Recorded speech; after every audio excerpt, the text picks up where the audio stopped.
Hey everybody, sit down around the hearth, grab a frosty mug of ale. Welcome to the Lion's Pride Tavern, where we discuss all things Azeroth.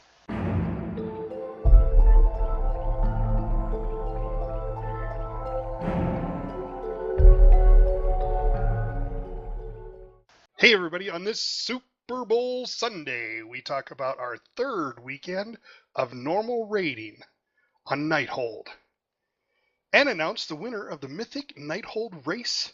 Plus, we'll talk about the duties of each player type on the first three Nighthold bosses.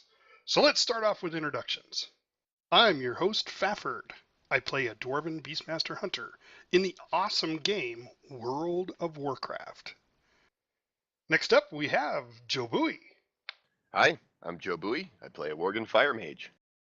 And then there's Lorelei. Howdy, it's Lorelei, your Night Elf Fury Warrior. And tonight from up north, where it's nice and cold, we have Epistle. It is crispy, that's true. And yep, I'm Epistle, and I play a Draenei Protection Pally. And unfortunately, Tappuccino is watching the Super Bowl, so she won't be joining us. Go Patriots! Woohoo. Or your other favorite team. Yeah, Yeah, I watched the Budweiser commercial. That was enough for me. yeah. The commercials. Those are about the funnest part of the Super Bowl is the commercials. Of course, who's the halftime? Do anybody know? Lady Show? Gaga. Oh, God. I mean, Gaga. And she will not be political. Yeah. All right, so we are going to talk about our raid this weekend to start off with. Joe Bowie, why don't you explain how we did this past weekend? Well, on our first night of raiding, we did fantastic. We downed the first four bosses, just one shot at them. We ran through them pretty quickly. Then we got up to, we fought our way and decided to do Croesus, and got him down in 2 pulls. And that's where we ended up on the first night. And the second night, we went up against Star Augur Atreus. I think I'm saying that right. And we made a number of attempts, pretty valiant attempts, but we're unsuccessful in getting him down. I think that we got him down to about 3% on our best attempt. A few minor changes, and I think we'll probably get him next week. One thing I noticed, and I don't know about you guys, we'll discuss this, is that I noticed in our past raids, because we've raided for what now, 2 years together? Yep. At least, yeah. I think almost 3, actually. Yeah, it could be.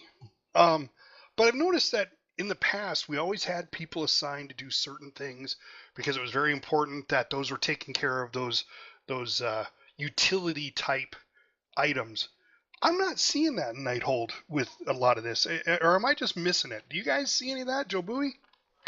Well, the only instance I can really think of where there is particular where we can assign people, but we don't assign particular people would be when we have to eat the cake on the one boss. What's his name? I think that Tychondrus? Trillax. Trilliax, yeah. Oh, Yeah. yeah.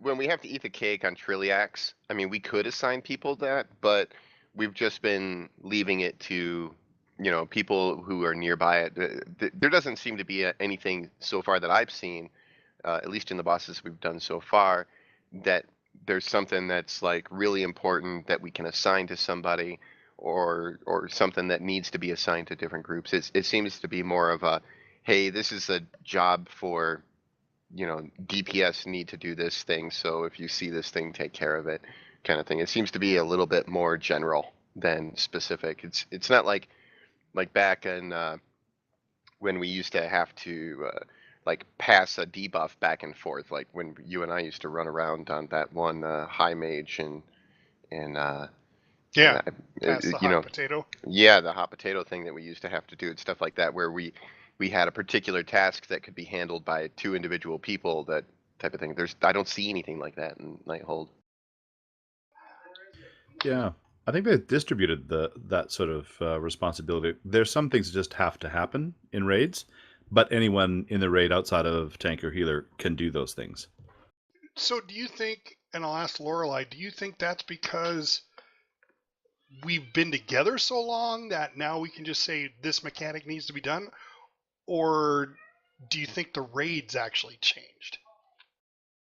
I think it's probably a little bit of both, to be honest, because I haven't seen any real mechanic where it's necessary where this person has to pick up an interrupt at that time, or somebody else has to jump in and kite a boss around. Like in the very old raids, you used to have a warlock kite something around while everybody else did the fighting. I mean, that even went back to Lich King when we had to do that. I don't remember the name, but it was the three guys in the one room, and a warlock was the best one to take charge of that one while the other two were being tanked by the main tank and the off tank. Um, so I'm not sure if they've done it to make things a little simpler, but yeah, I hadn't thought about that until you mentioned it, and I kind of miss having that mechanic added into the fight. Well, Yeah, it's not like the mage tank that we used to have in Gruul's Lair, for example, way back when. Yeah, exactly. That was very specific. Yeah, I just, I was thinking about it, going, is it really? Are we just getting that good around each other that we all know? Like Joe Bowie brought up the cakes, eating those. It's just, and then we just go do it. Rather than always having somebody focused on it. Or is it Blizzard changed it? It's hard to say. I think it's mostly that Blizzard has changed it so there are less like specific jobs that need to be assigned to a particular person kind of thing. Because, I mean, like for an example with the cakes, I mean, those things pop up in random spots all around the room, and we pretty much leave it to people to take care of there.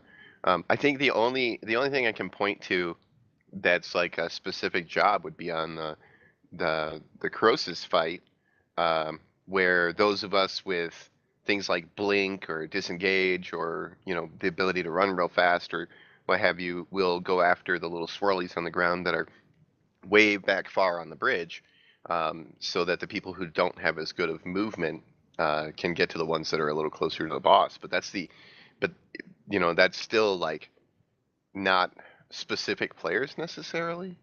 Well, that makes me. Sorry, I didn't mean to cut you off there, but that feels like there's two things, not just the movement thing, but also the growth of like personal cooldowns to like self-protection cooldowns. Like it's felt like in the last year and a half, I've just seen more and more of that in raids, that the expectation is you're able to, blow a cooldown to get out of trouble, and you're able to blow a cooldown to protect yourself. So it's not always just relying on the healer. So it's almost like there's a little bit of tanky, healy ability in each raid member now that may not have been there before. Yeah, I could agree with that. Especially, I mean, like mages didn't have any self heal, Mm-hmm. but fire mages do. But I don't think Arcane or Frost have a self heal like fire mages do now.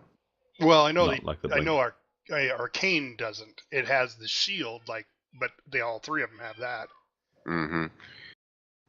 But I fire mages can actually heal themselves now. So I think that there's a lot to be said about how long we've been raiding together, because I think there's a level of trust that you develop with people that you know. Um, and since we can cross realm and join raids together, there had to probably be some way to make it easier for people to get through raids when you didn't have like your just standard guild raid, where I've been raiding with some of my guild members for over 5 years. I know them. I know how much research they do. I know that they understand what they're going to have to do when they get into a raid, and I think our groups developed that because we've been together for a couple of years. But I think Blizzard maybe understands that when you're not together in one guild, you have to be able to form those relationships and be able to get through the raids. So maybe they have tweaked things down a little bit.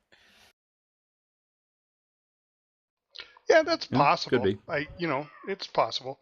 I just noticed that, I remember SOO and not so much Draenei, or not Draenei, Warlords. Warlords of, Draenor. Draenor. I noticed we haven't really had to assign specific people. We just announce, okay, this is what we need to do. Somebody needs to get it. And then I have noticed that we work really well calling out what needs to be done next. I mean, people are becoming more and more comfortable saying, "Oh, this is up," instead of where before nobody would say anything because, "Oh, if the leader didn't say anything, we better not do anything." Yeah. And I like that we're functioning more as a group family. So It's Well, very I much a know learning group, right? We're all trying to learn from each other. I can say that back in Warlords of Draenor, especially in Hellfire Citadel, there was quite a few instances where there was specific people assigned. Like for an example, Hellfire Assault, we usually assigned a person to carry the charges up to blow up the cannons. Um, on the Kilrog, we had people that were specifically assigned to go inside of the alternate zones. Um, things of that nature that came up along the way. So I mean, there was a few instances of needing to assign at least a couple of people, or a person or a couple of people to do some sort of task that was required during that particular raid boss. But I'm really, and it could be that we just haven't encountered the bosses where that's an issue. Um, but I think it seems to be like the tasks are made more general. That there's still specific tasks that need to be done, but not necessarily that it needs to be done by specific people anymore. You know what I mean? Yeah, and back to Lorelei's point, though, if we actually are a team that's working well together and trusting each other, even though we joke about who's at the top of the charts, and I'm hoping it's a good-natured sort of way, and there's no bad feelings about it. But I would notice even the people who are on the top of the charts will be quite happy to do one of those tasks, even though it'll hit them in the in the meters, because it's more important to do that task to make sure that the raid is going to be successful than for an individual to get the numbers. Oh yeah, absolutely. I mean, as one of the people who's usually somewhere near the top of the DPS charts in our group, not always at the top, but yeah, I always put mechanics above whether or not I'm padding my numbers. Uh, that's just like, because if we don't do the mechanics, we lose. Most of the time, and I'd rather win as a group than see my name in lights. Flickering neon. They should add that to all the DPS checkers. Well, let's just talk briefly about duties and responsibilities for your class, and what I mean are your not your class, but your player type: melee, ranged melee, tank. We can't talk about healer because Tapachino's not here, but we'll just hit like the first three bosses. So with Scorpion as a ranged melee, what do you find that you need to do during the Scorpion fight?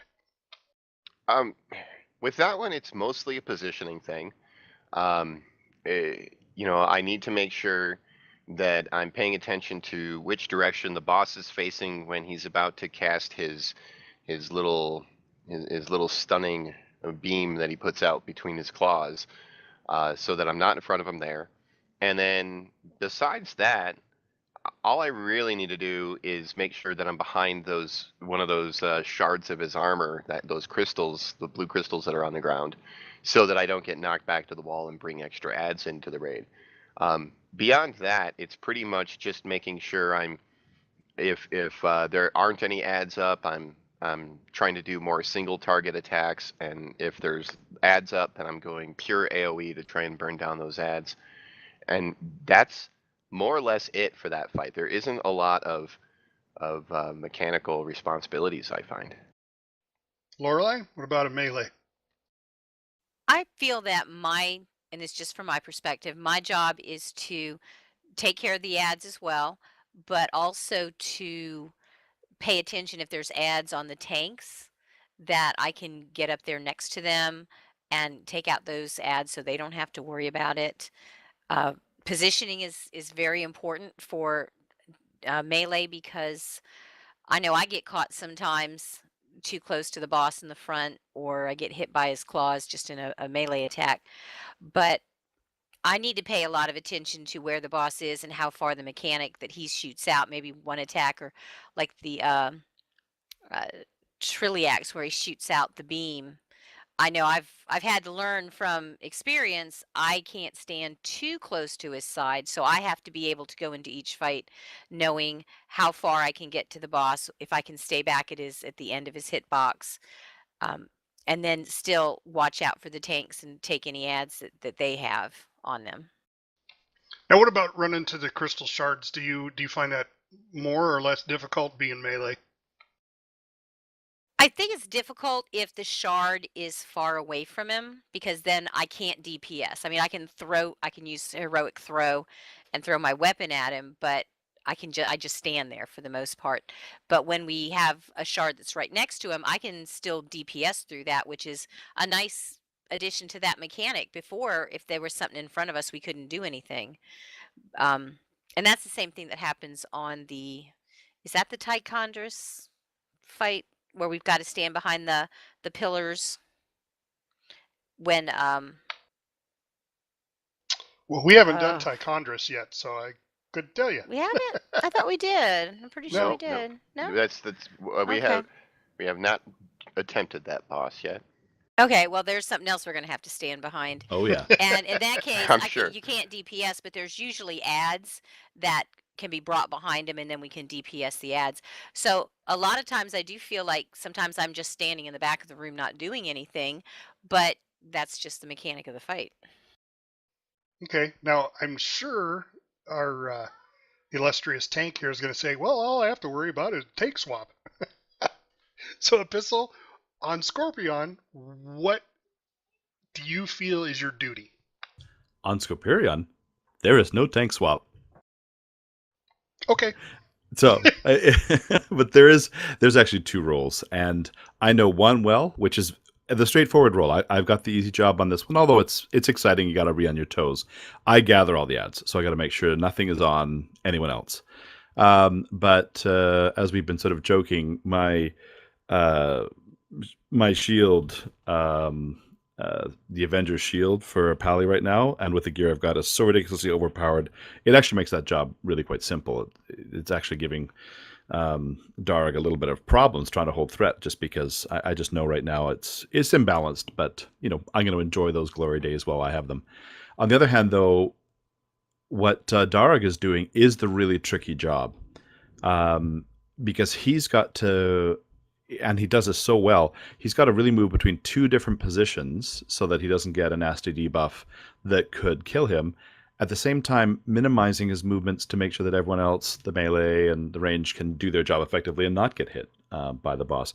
And he's then got to also hide behind the pillars. So he's got that dance down really well. And I didn't realize how tricky it was until I tried it in LFR, and I tried that role. And it was a good thing it was LFR, or we would have been totally toasted. So it's a very tricky dance to initially get the first steps on anyways, but he does that splendidly. Nice. Well, I'm sure if I get him to listen to the podcast, he'll say thank you. All right, so chromatic anomaly. So duties and responsibilities there for ranged. Chabui? Well, on that one, basically it's attack the boss, make sure you're not standing stuff, is like the swirlies on the ground and all that, attempt to dodge between the little ball things that come out from the rows of circular balls that come out from the center, and then get on those ads and get those ads down as quickly as possible. And that fight is a pretty interesting one, because your strategies kind of have to change a little bit based on whether or not you're in the fast time or slow time. So you kind of have to kind of play with your rotation and things that you would normally do. You have to change up your rhythms on that, which I find I try and do a little bit of different things. I use blink more a lot during the slow phases, because I can still move a good distance in a short amount of time. But it's basically just making sure that I pay attention to when those ads come up, and when they're not up, then I get back on the boss and just hit it as hard as I can and try and avoid as much avoidable damage as I can to make it easier on the healers. Okay. Lorelei for melee? Same thing. We've got interrupts that we have to deal with too, with the little ads, and a lot of times we'll send a little message in chat who's going to take first one, who's going to take second one, and it's just, again, like Jabui said, staying out of things because we're so much closer to the rings. You have to stop DPSing when the orbs come out, and I like to just move away enough to just get through with only maybe taking just a little hit of damage. I have not tried heroic leaping through that. I really don't think I want to do that. But it's just trying to get as much damage in as you can, especially during the slow phase when I get very frustrated with that because it's like nothing is up that I can use but an auto attack. So I don't know. That's an interesting mechanic that they put in this raid that is hard to deal with sometimes. Oh, The good. interrupt, I that's another thing that the ranged also do. Like as a mage, when those big ads come up and everybody's running towards the big ad, my interrupt is a ranged interrupt. So I usually try and interrupt that thing on the first cast, so that the first cast is interrupted before the melee get there. Yeah, cool. That's probably a good thing. And that's a good thing for everybody to know too, is that you do need to talk about your interrupts, even if you just whisper, the other mage that's in your raid group or the hunters, because we have interrupts, ranged interrupts also. So you're not, 3 people interrupting the first one and then nobody's got one for the second one. It's always a good idea just to whisper back and forth and talk about that. Not necessarily, chatting about it, because then everybody would be talking over one another. But I do want to add that I was asked if I could disengage through the blue fuzzy balls that come out of the center there. And so we decided to try it this weekend, and it does not work. But now mages can blink through it. Do you know for sure, Lorelei, that you can heroic leap over it? Has anybody tried it? I've not had anybody try it. If you can't disengage through it, I would assume that we cannot leap over them. Yeah, I disengaged. I get hit by both waves right off the bat. I didn't die, but I was really close. But I was like, that didn't work at all. And Joe Bowie was even watching me when I did it. And it was like, nope, doesn't work at all. Well, it was, I thought, because, maybe I thought maybe it was a thing like where if you were touching the ground, it would do it. But apparently, the mechanic is just different. For Blink, I just apparently disappear and reappear in another spot, so it just doesn't factor in for me. But I'd be willing to bet that heroic leap would work. You should try that next week, Lorelei, just to see if it'll do it. I'll let somebody know. Heal me if it doesn't. Toward the end of the fight, right? Yeah, toward the end. Well, they don't hit that hard. I get hit by them occasionally when I'm just sidestepping through them. And for those things, a technique I use for dodging those balls, by the way, is I try and get a little bit out away from the center, and then a lot of times I'll position myself so that I'm kind of facing perpendicular to them. So they're coming at my side, and then I just take a step forward or a step back so that I'm lined up for where they're separating. And the first ones go through, and then I take a step forward or a step back so that the next pair that come through, they go on either side of me. And it is a very minimal amount of movement, because if I don't have a blink up, then I have to dodge them like anybody else does. So that's pretty much how I dodge those. That's interesting, because I just learned a technique this last weekend where I just run at an angle through it. As soon as I get two of them where I can get through one, I just run at a slight 45-degree angle, and I'll get through the second row without any problems at all, because they are alternating. So wherever the gap is at with the first wave, the second wave, there's a ball right in the way. So that's what you're talking about, is sidestepping forward or back. It does the same kind of thing. I may have to try that, because like I said, I just ran at an angle, because with a hunter you can move and shoot and not even have to worry about movement.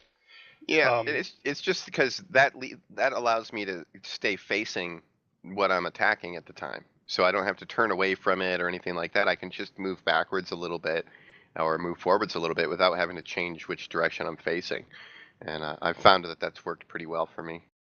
Yeah. Okay, so taking responsibilities on chromatic anomaly. Well, there's a tank swap, but the curveball on that one, I love the way they keep keeping it fresh for us, is because there's different speeds for each of the bosses, the time shifts, the number that you have to swap on changes. And if it wasn't for DBM yelling at me which was which, I think I might get confused, because sometimes it's 9, sometimes it's 5, and sometimes it's 3. And if you're not entirely aware of which one we're in, and you're doing all the dodging and attacking ads and interrupting, as we've been talking about, that can be a little bit confusing. So I love me my DBM, Deadly Boss mods. All right, on to, let's see, what was the third one that we hit? Trilliax. Yeah, Trilliax. Yep. So from arranged. As arranged, my first job is to try and stay out of the middle, which is oddly a little bit more difficult than it seems. I mean, it seems like it'd be easy to just stay out of the middle, but the middle gets filled up with a lot of the outer ring gets filled up with a lot of that green goop pretty quickly. So a lot of times I have to step just inside the middle or what have you. So I try and make sure I stay behind the boss, avoiding the green goop when it comes out, following the boss around, kind of trying to stay with the rest of the group as much as possible. When I see the cakes come out, I try and go for a cake that is a little farther away, because I can blink twice, and then I've got, I'm a Worgen, so I've got the Dark Flight, which allows me to run a little faster, and I can only use that every 2 minutes, but it's still another movement boost. I also will sometimes Scorch, because Scorch gives me a run speed boost, so I can get to the cakes and then get back to the group. But I only eat one of the cakes if possible. If it's absolutely necessary, I'll eat a second cake, but I never eat a third cake, because then the healers have a really hard time keeping up. If I get linked up with somebody, I hang out with that person. I try and follow them around as closely as I can. And then, of course, when the boss does its beam out the front and back and spin around thing, I just try and stay beside the boss and use any of my instant cast spells or cast on the move, things like Scorch or instant cast Pyroblasts or Dragon's Breath, any of those kinds of things, until we can go back to normal rotation. I think the hardest part, of course, I also jump on any of the bomb or any of the sweepers that are going to explode. If I see any of those up, I'll try and get to them and jump on them and take that. But the hardest part for me is, the tanks are going to take the boss around the room, but after we've gone to the center and gone back out, I'm not always sure which direction they're going to go. So I kind of have to, just sort of play along for a minute and watch which way they're going to turn the boss and start kiting it around. And that's pretty much it for my responsibilities on that fight. Lorelei? I don't need as much cake. I mean, if there's cake nearby the boss, I'll grab one. But usually I don't, because there's not too much chance I'm going to be on the edge of the room, and especially on the other side of the room. Staying out of all the stuff on the ground can be difficult because it fills up so fast. And I've learned from quite a few bouts of dying that when the boss goes to the center, I cannot be standing too close to his side and still attempt to try to hit him. It's better if you actually move away from him a bit and that gives you more room to run. And because there's no little red, circle to show you how far out that beam goes from side to side, even though it's going from back to front. And all he has to do is just switch just a tiny bit, and you're dead. So I've had to learn not to, move away and just worry about not hitting if I don't have to. And if there's a bomb nearby that's getting ready to go, I will jump on it. I usually have to make sure I've got some kind of potion or something on cooldown so that I can use that if I haven't eaten any of the cake. Um, because if you don't, it's going to get the raid damage on it. But I think that's all I can do is just try to stay out of things and keep up with the boss and the tanks as much as possible. And from a tanking. It's your typical run the boss around in a circle and swap back and forth, and sometimes you get linked, so you have to stick together kind of fight. Not that that's typical of all, but we've worked with that dynamic before, so Darg and I are very comfortable and learned that fight really quickly. The fun part of the fight, people have already alluded to, is that moment when we go from the middle, and he's done his little spin around, to where are we going to go next? And it is actually a really important decision, because if we just went back wherever we were, often the ground is full. And so you really got like a half second to survey the room, figure out where the least amount where the most open space is, so we can go back to that spot and give everyone a chance, a fighting chance of being able to attack from range or melee without too much damage. And that's always sort of fun. So sometimes we also have to decide at the drop of a hat whether we're going to pull it clockwise or counterclockwise. We may not have always been good at communicating that because we're busy repositioning a boss. But that's part of the fun of that boss fight. It's the same thing when he moves into the middle, right? You don't know, is he going to rotate left? Is he going to rotate right? So, a couple times every, 30 seconds or so, everyone has to look and go, are we, going one way or going the other, and be ready to respond immediately. All right. So we will leave off there with just those three bosses. And we'll pick up the other, well, I guess two next weekend, unless we get Star Augur. Yeah. Well, we can still talk about Star Augur, I suppose. There is some responsibilities there, but I do know that there's a couple of fights there that I know the tanks really like, because Abyssal was just like on the moon, running around going, "Hey, I like this part. I remember that." Yeah, we're all dying, and I'm like, "This is a great fight." I think that was Star Augur, wasn't it? It was Augur, yeah. Yeah. He's having way too much fun running between groups on that one. But I my hat's off to the raid, because we did really well on Star Augur. That is our progression boss for this week, and boy, 3% is really close. I think everybody gets out there and gets their world quest done and gets a few more of the 5 and 6 mythics done and get some better gear. We might just have enough to topple that person. Because I don't know, did we determine it was a male or female yet? It's a male. I think we all did. We just weren't sure you had yet. Yeah. Yeah, it definitely says in the description, it calls it he and refers to it as him. His scrying, blah blah blah, etc. So yeah, it's definitely male. All right. I'll believe you. Now, Spellblade is female. Oh yeah, and Yeah. he said he occasionally for Spellblade.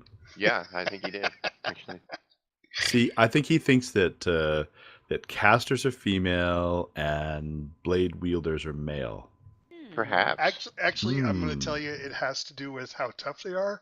Because if it's a female and I think it's tough, then it's a she. I knew there was logic there somewhere. Yeah, it's minor logic, but there is a little bit there. All right, we do have a fan asked question.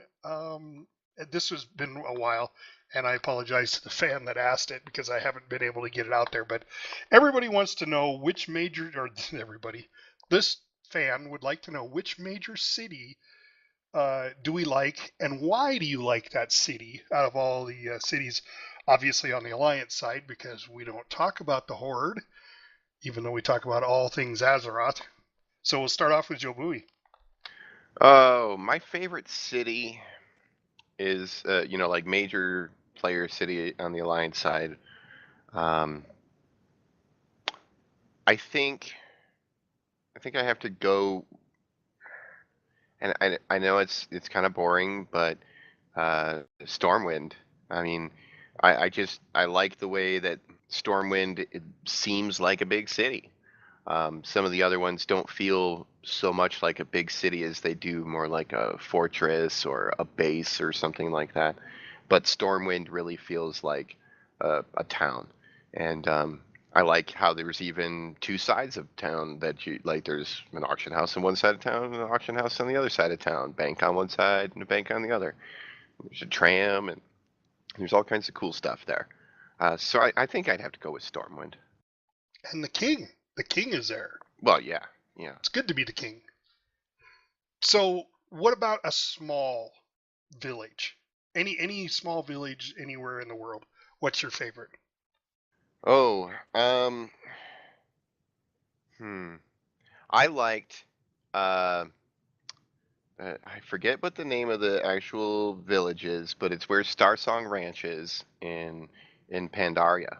I just really liked that little hill village that was there. I thought it was really neat looking, and it had interesting little buildings, and I like how some of them were built on stilts and that sort of stuff. And there was a little like a food bazaar, restauranty kind of area down there, like little farmers markety kind of food area that was cool. I just thought that was a cool little village. You're talking about the one where you did the farming at. Yeah, Half planted the Hill. crops. Half Hill. yeah, Half Hill. Yeah, That was a that one. neat little place. You had Yeah. your little farm. I think that was the first place where we actually had something of our own. It Like was. a proto home. Yeah, our little farm there where we could like grow things that we wanted to and all that. But I just really liked Half Hill. I thought it was kind of a neat little place. I don't know how many times I flew from Half Hill to the shrine, and then from the shrine to Half Hill Yeah, on a lot. daily basis. And I just remember like uh there was moments where, like I'd be logged in and I'm like chatting with a friend in like guild chat or in whispers or even just logging in and I'm looking stuff up and I'd be sitting in my little hut on my little farm there, on my little, and I'd just be sitting there on the floor and it would start thunderstorming and it's raining right outside the place, and the little pot of food is boiling inside the little hut there, and it was just like really nice. It was my own little spot, and there was no other players there to bother me, and I just really enjoyed it.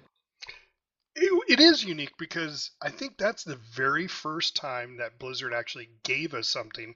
You had to work to get it because you had to, go get, one row of plots done. Then you had to remove the rock and get the big dino guy to come bash the rock in so you could get the rock out of the way. And then you had to spray the weeds to get the red, you really had to work on it. And then they just gave it to you with the deed, so it really was. I think, and you guys tell me if I'm wrong, I think it was the very first time that we actually got something that was our own. It was our I think so. first home. Yeah, and Yeah. I really liked it. Some people grew to hate it. They're like, "Oh, I hate going to the farm and doing the things," but I liked it. Just because it seemed so peaceful. It was just a really nice little place that was just mine. Okay, Lorelei, major city and minor town. Well, being a night elf, I love just the night elf starting area in general. So my favorite major city, I think, would be Darnassus. I just like the way it looked. You had your little harbor nearby. You had all the woods and the things out there to play around in. And I really liked Dolinar as a little tiny village. That was your second area or your first area once you got out of your starting area. That was like your little village you went to. And I really enjoyed the quests there. I think more than anything, I've had characters start in each of these in the alliance zones, and that's the one I've liked the best. Okay. Epistle? Oh, Ironforge. Scottish accents, dwarves, places in the mountains, carved out rock. What's not to love? And a little fishing place where you can get a rare fish, which I think I got Old Crafty there a long time ago. So I just love that place. And I have a bank tune that's permanently parked there. So it's always fun to poke around there. Little place, though, that's harder to kind of pick out. I think it's a bit sad, but one of my favorite places, and just because when I was leveling my tune, I spent a little more time there and enjoyed it, was South Shore. So kind of sad because, I was thinking about that. the Horde destroyed it. So Yeah, it's all ugly. Well, I have to agree with Joe Bowie. My favorite was Stormwind. I really liked it. It was the typical medieval type, major city look for me. As an old D&D player, that's the way I always envisioned it in my head. And then there again, when the movie came out, they modeled it almost perfectly, and that just made it visualize even more, the actual town. So, but I think my favorite little town was in, what was it, Darkwood? I can't remember the name of the village. Darkshire? Darkshire, yes. It Oh, wasn't yeah. so much. It wasn't so much the town itself. It was that it was always kind of nightish. But there was the one dude walking around with a torch. Yeah. And that just to me was the whole purpose of having a medieval town. There had to be somebody with the light, lighting the lamps, whatever, going around with the torch. And all he did was walk around the town with his little torch, So I'd have to say those are my two favorites. This was good times when you, back in the early days, you had Stitches walking up and down the road. Oh, yes. And just Had if to you avoid were on him. the road at the wrong time, you were just toast. I remember The first time I ran early into him. prototypical Fell Reaver. Yeah, Yes. Yeah. I remember the first time I ran into Stitches.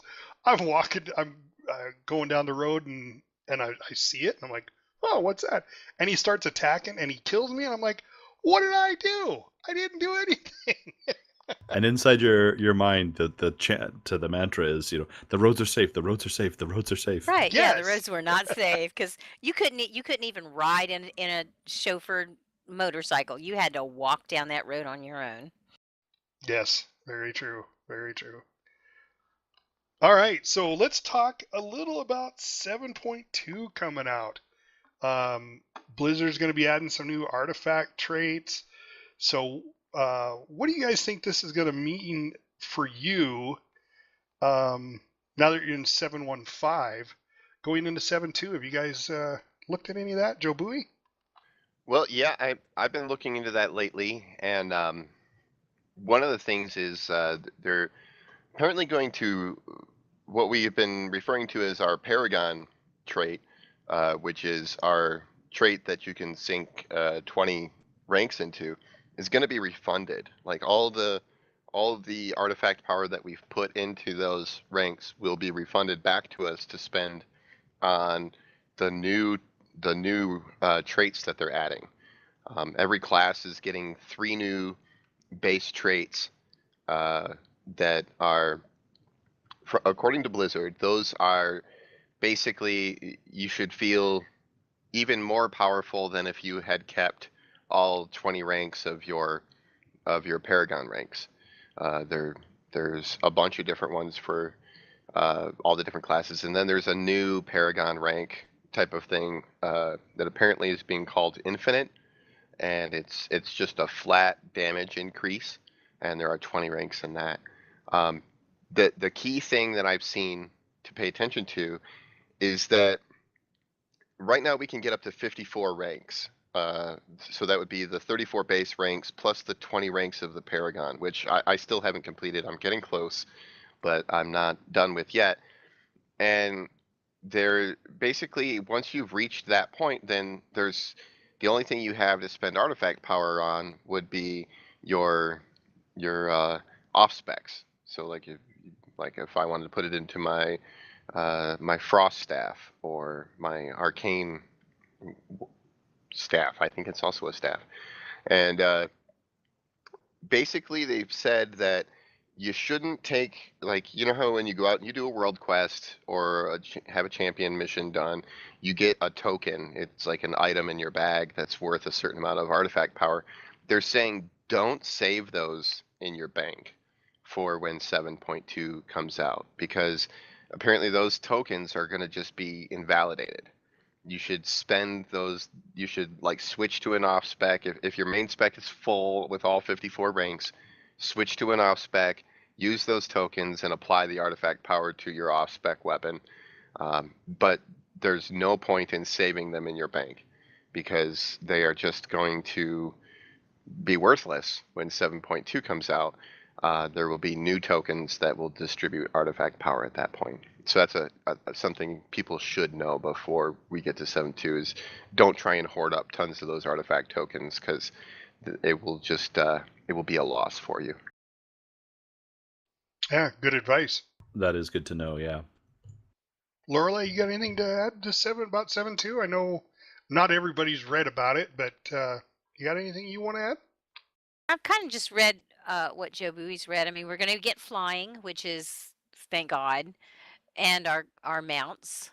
I don't know that I'm that thrilled about having to go back and redo and get more artifact power to keep this weapon going. It's I don't know, I'm getting a little tired of it because I want to work on my alts, and I feel like I just can't spend the time on them because I need to keep up with my main. So I'm still on the fence. I'm just not looking forward to it. It's like re-leveling something all over again. But I'll give it a chance because sometimes they say something's going to come out and it turns out to be not so bad once it gets released. I'm kind of with you there, Lorelei, because I think you and I, when we first started this podcast up, we were both like, oh, we're coming into Legion, and it's supposed to be so tough to do your alts, and I don't know, I can't get my alts up. And then once we got into it, it was like, oh, it's not too bad. It's still not as easy as the last X packs that have come out. But I tell you, what I would really like them to do is give Nami more recipes to drop for us, because that's getting frustrating. He is so disappointing as a protege. Yeah, I just have to know I have to spend a day fishing just to get enough to have a decent chance of getting a recipe to drop. It is not what I want to do. I just don't do that anymore. Or if I do it, I just Mhm. I just buy the stuff off the auction house and then give it to them, because I'm not willing to go spend all my time doing that. Yeah. I do feel you on the whole, like, the artifact power gathering is a bit of a grind. I've done over 2,500 world quests at this point, mostly gathering artifact power, as well as like running random heroic dungeons, and the only reason is to gather artifact power. On the plus side, at least, like, they're not just taking our current Paragon ranks and just wasting away the artifact power. They're going to refund that artifact power so we can spend that on the new traits. So we might be able to like be a good portion of the way towards done with our weapon again, if we're already done. We'll be way far along on it. It's just, yeah, I'm not really looking forward to that too much. But on the other side of that, I also can see where they're kind of coming from with that continued progression, because I look at, as I'm coming closer to getting all 20 ranks on my main weapon, my fire weapon, and I don't really have a lot of interest in my frost or arcane specs. I'm kind of sitting there going, well, Joe Boy's really not going to have a lot to do anymore. I'm not gonna have a whole lot of things besides raiding and maybe mythic pluses and the occasional quest or something to do until mythic plus comes out, or not mythic plus until 7.2 comes out and there's some new quest lines and all that. So uh, there's a certain, I don't know, hesitation in completing that, going, well, what will I do with my tune when I'm not collecting artifact power now? Yeah, that's always the tension, isn't it? Like, do you really invest into your main, and is your main something that's still progressing? As soon as you feel like you haven't got the ability to progress, then you do alts, but then it starts to feel like a grind. It's probably a very tricky balance that Blizz has to keep thinking about how they're going to keep it interesting for us as players. Yeah, it's hard. I can't imagine. Well, they definitely have kept us busy. I mean, it's not Mm. like we're all done and sitting here waiting around for flying. So I give them credit for coming up with a really unique way of keeping us active. But at the same time, it just becomes another uh, daily grind after a while. I Yeah, do if like it it. starts to feel like busy work, I stop. It I feels like a second job sometimes. I like it a lot better than back in Miss Pandaria when we had the daily quests that we Yeah. had to do. It is similar in design, but it's more varied and more open-ended, where I don't feel like I keep having to go back to the same guard tower because these inept guards still can't seem to keep the bugs out, and I have to help them every day. And Yeah. Yeah, that's Well, true. and you can prioritize, because you could say, oh, I need to get gear, or I need more artifact power, or I need more order resources, or I want the gold. And so you at least have some feeling of, I'm making some choices and decisions, as opposed to just grinding out something that's pre-programmed. Although within that choice, it's still pre-programmed. sure. So I don't know if you guys know it, but the archaeology line. Did you guys know they put out a new archaeology quest series that the reward for the next 2 weeks will be the Purple Hills of Macquarie, and it will grant 250,000 artifact power Oh, if I'm your working artifact on that one knowledge. right now. Yeah, if your artifact knowledge is at 25. So, Well, I'll have but to do that. That's a nice chunk. yeah, and I was looking at the notes going, wow, because archaeology, we don't talk about it because I don't think anybody does it. I mean, not that I know of Do anyway. I did it for the first, for that the first one that they had out, the quest. I think it was in Azuna, but then they kept having the same one come up every week for like 2 months, and I just stopped doing it because I lost interest. But I ended up getting that Starlight Beacon, which was pretty cool.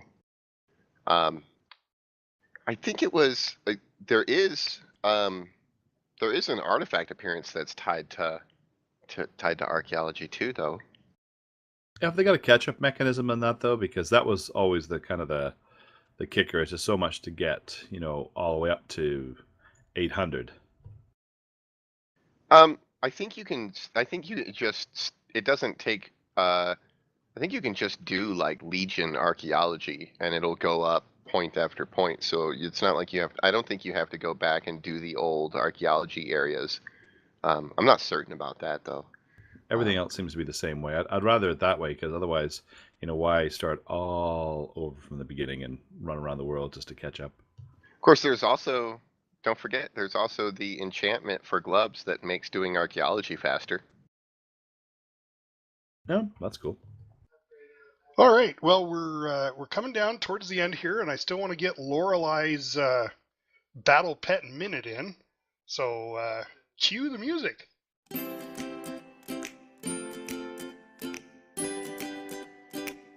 This one is on what pets you need to battle any pet that you come across. And I'm going to refer everybody back to warcraftpets.com because they have a ton of good information. And one of them is a chart on which pets to use against which pets that you're battling. And I'm just going to talk about one.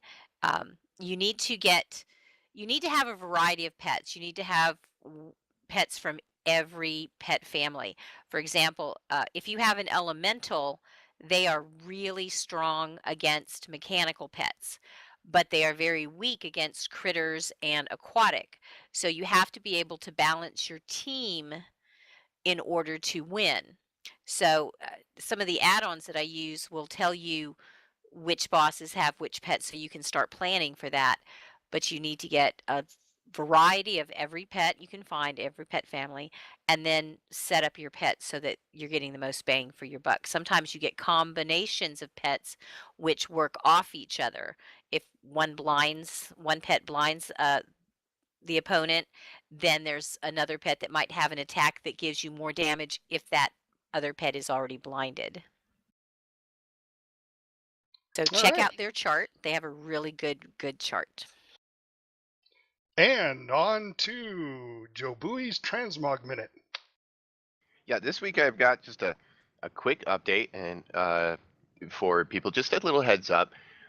A lot of times if you mouse over on an item that's in your bag, you'll notice that it'll say something like, you have not collected this appearance in blue text at the bottom. Blizzard has added more depth to that. One, and this is a really key factor, in the past, as a mage, I can only equip cloth items. So I can only add cloth items to my transmog library when I'm on my mage. Or, besides staves and that sort of thing, just talking about like the armor itself. Now, if I have, say I pick up a green item or, any item really that's tradable, and it says in there, we'll now get a tooltip for like a plate item or mail or leather. It will tell me whether or not I have that transmog item or that transmog appearance on, my leather or my at all. It didn't used to tell us at all for plate. So if I got a piece of plate, I didn't have that transmog library from my plate gear, and I was on Joe Bui, I would have no idea unless I mailed it off to one of my plateware tunes. And so now you can see whether or not you have that appearance. And another thing that they've added is if you have an appearance, it'll tell you, for example, if you have a cloak and that cloak happens to look just like another cloak, it'll say you've collected this appearance, but not from this item. So you'll have like that look is already in your library, but you just got it from a different one. But you can also see which ones you don't have that you can mail off to your other tunes if you want to add all those items to your transmog library. Very cool. So, a new feature is WFN News, Warcraft Fafford News. Nice. Yeah, sorry. I just came up with that. Anyway, the Mythic Raid race is over. So if you didn't know, there was a race for the first guild to get through Mythic Nighthold and kill Gul'dan. I'm not saying the Russians hacked us, but they won. The guild Exorcist has claimed the top spot. They achieved the first Mythic kill. Wow. Yeah. That's impressive. Worldwide. Now, each boss, there's been different raid groups that have taken out each boss for the first time. This is solely in Mythic, and in no particular order. Scorpirion was SNF. Chromatic Anomaly was also SNF. Trilliax was SNF. So for the longest time, everybody's going, yeah, and they're a US-based guild. SNF was going to do it. Then on Spellblade, Limit Guild took that spot. And then on the High Botanist, Serenity, which was a European, I shouldn't say UK, it was European guild that took that one. Limit took Croesus, and then Limit took Tichondrius. Those, so they got 3, SNF got 3, then Star Augur was Serenity, and Alessandria, that was Serenity. So we literally had a 3-way race going for who was going to go take out Gul'dan. And out of nowhere came Exorcist and took Gul'dan down, even though we had SNF, Limit, and Serenity. So hats off to all 4 of those guilds. They did a fantastic job trying to be the first one to get the Mythic done, but they were the ones that got beat out by the Russians from Exorcist. Nice And that's job. it. Yeah, awesome job for them. I mean, that's an achievement, and that's a guild. You know, that's not like us where we're running, you know, all these different guilds together to run it.